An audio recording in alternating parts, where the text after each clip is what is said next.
आइए एक बार जरा आशीष से जाना जाए कि इतनी बड़ी तेजी में जहां पर रिकॉर्ड्स आ रहे हैं, मिड कैप स्मॉल कैप नए रिकॉर्ड्स बने हैं, अभी अभी फ्रेश रिकॉर्ड है, आपको निफ्टी टच करते हुए दिख रहा है। 3 बज गए, अनिल जी बात भी कर रहे थे कि डेज हाई पर पूरे क्लोजिंग के आसार दिख सकते हैं।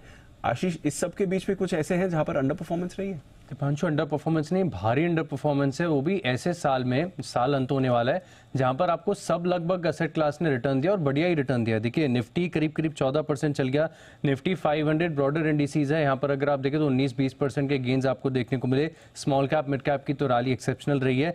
गोल्ड की बात करें तो 17.5% की रिटर्न यहाँ पर साल की शुरुआत से आपको देखने को मिली और निफ्टी और सिल्वर का रिटर्न अगर आप देखें तो लगभग एक जैसा 14% के गेंस देखने को मिले। यानी हर लिहाज से अगर आप देखें एफडी में भी निवेश करते हैं तो करीब 6.5-7% के रिटर्न्स आपको मिल जाते हैं।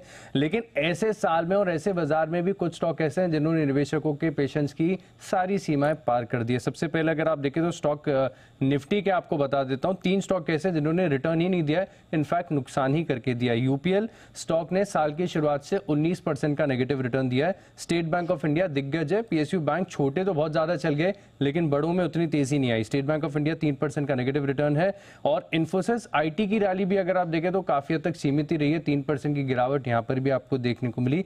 लेकिन इससे कहीं ज्यादा अधिक पेन आपको ब्रॉडर मार्केट में देखने को मिलेगा। कुछ स्टॉक ऐसे हैं जिनसे उम्मीद काफी थी लेकिन बिल्कुल चल ही नहीं पाए।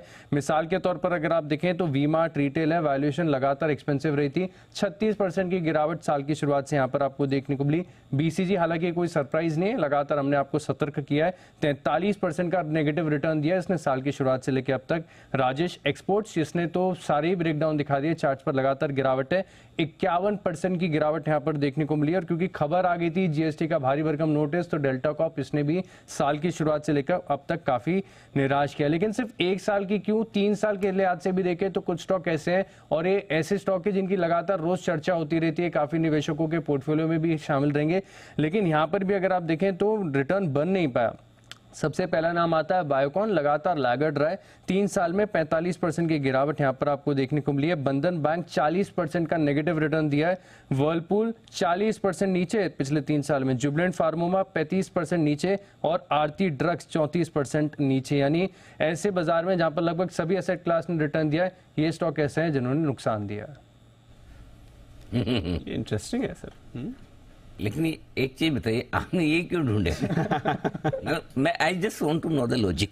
नहीं सर, काफी लोग मिस कर रहे होंगे कि हमारे पोर्टफोलियो में तो इतनी तेजी आई नहीं, तो उनके पास अगर ये लागत रहेंगे तो क्या करें, स्विच करें, बने रहें, और स्विच करें तो कहाँ करें? तो आप उन्हें हार्दिक सहानुभूति देना चाहते हैं? बिल्कुल सर। बहुत बढ़िया प्रयास आपका, अच्छा है, काफी बढ़िया, तारीफ के लायक है।